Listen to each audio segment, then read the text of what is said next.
साहेबांनी बँकेची सत्ता हातात घेतल्यानंतर चेअरमन पद स्वीकारल्यानंतर ज्या ज्या शाखा किंवा एटीएम सुरू केले ती त्या त्या ठिकाणच्या सभासदांच्या हितासाठी केली.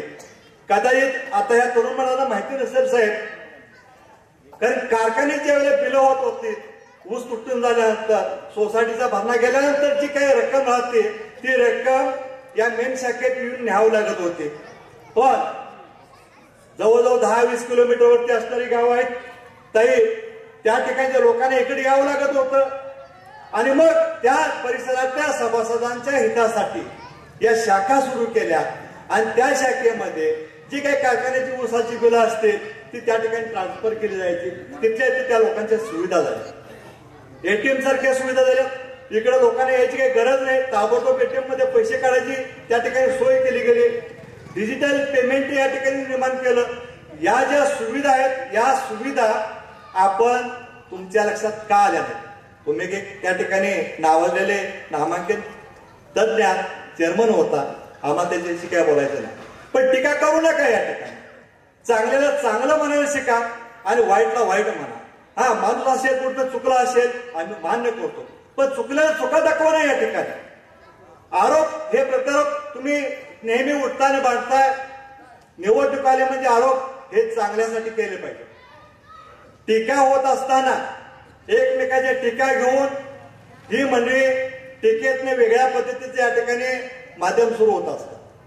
आज यशवंत बँकेच्या माध्यमातून जर पाहिलं तर प्रत्येक सभासदांच्या घरापर्यंत यशवंत बँक म्हणजे कोल्हापूर जिल्ह्यामधली सहकारातली एक आदर्श अशी बँक म्हणून ओळखली गेलेली आहे.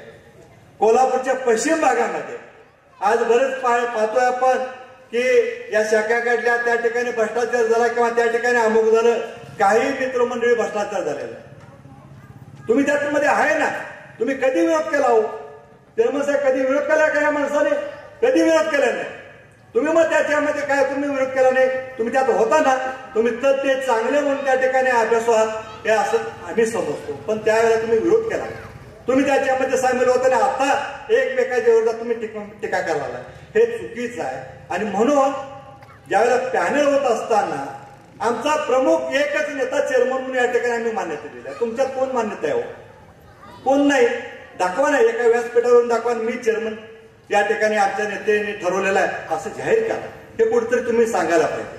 मला वाटतंय येत्या 24 तारखेला आमच्या पॅनलचं चिन्ह आहे कबशी. कारण सन्मानाने या ठिकाणी बोलायला जरा कमी वेळ दिलेला आहे. पुढं खुपेऱ्यामध्ये पण सभा आहे.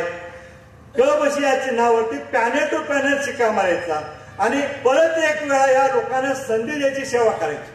कारण यांच्या दंडाला विचारण्यासारखी माणसं आहेत. विचार करा सभासद बंधूंनो, तुम्ही का माझं प्रकरण करत नाही?